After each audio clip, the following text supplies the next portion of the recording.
Bonjour à tous, heureux de vous retrouver. J'ai testé pas mal de caméras, notamment liées à tout ce qui était autour d'Alexa, alors avec la marque Ring, la marque Blink, et j'avais déjà testé justement la marque Enki pour une caméra toute simple, motorisée en Wi-Fi. Et aujourd'hui, on va tester donc toujours la marque Enki, une caméra IP avec un DVR. Et puis sur la droite, une seconde caméra, toujours de la même marque, mais cette fois-ci en 4K, la première est en 1080p. Alors on va vite passer sur cette deuxième caméra, tout simplement parce que autant je l'ai installée en quelques secondes, autant une fois que j'ai eu besoin de la réinitialiser, c'était une galère sans nom, notamment pour le mot de passe. J'ai passé 2 heures avec le service en ligne, ça n'a jamais marché, donc je vous la déconseille vraiment. Et puis une petite remarque, si vous aimez des installations très simples, passez vraiment votre chemin.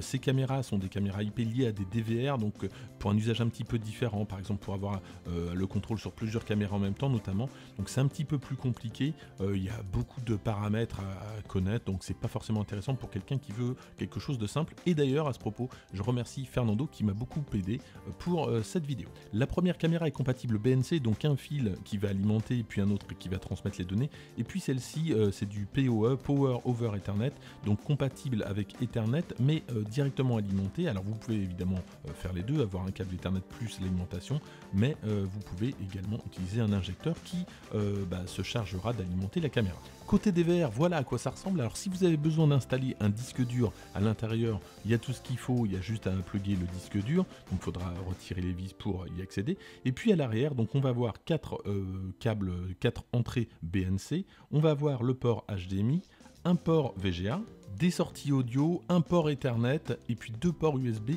Sachez que ce DVR est livré avec une souris puisqu'on va avoir besoin d'une souris pour accéder au menu et puis évidemment la partie alimentation.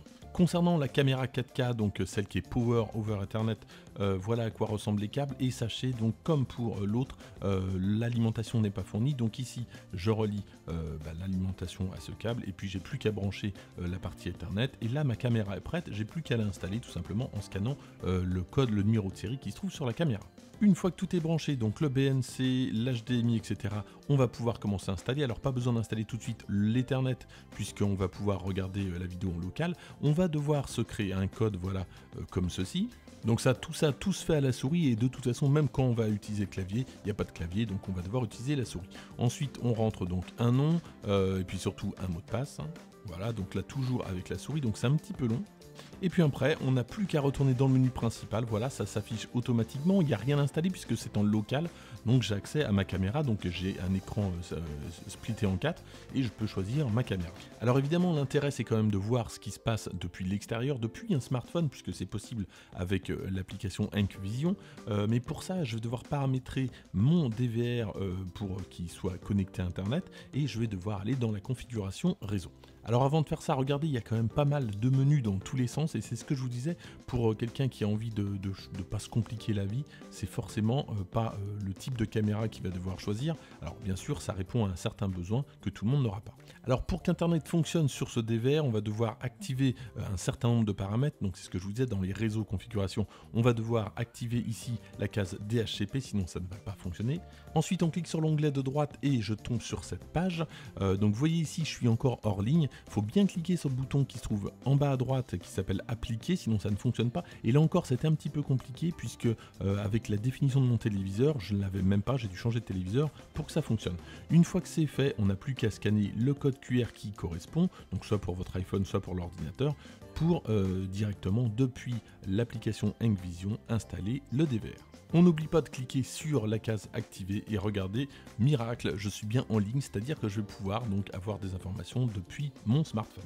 Une fois que c'est fait, je lance l'application Enkvision, j'ajoute un produit avec le code QR, je sélectionne le code QR de mon DVR qui se trouve sur mon téléviseur, ensuite ça reconnaît mon DVR et regardez, voilà, ça fonctionne, j'ai bien la même chose que j'avais sur mon DVR.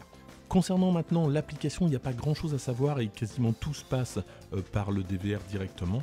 Et justement, on va pouvoir depuis le DVR modifier la zone de détection. Et puis quelque chose qui m'embêtait, c'était l'alimentation de la lumière qui, dès qu'on passait en mode nuit, j'avais une lumière qui était en permanence, c'était un petit peu pénible et ça c'est par défaut. Du coup l'image est correcte avec la lampe et même sans la lampe de toute façon c'est correct. Et justement pour la retirer, on va devoir aller dans la configuration du DVR et aller dans pilotage. pilotage VPIZ.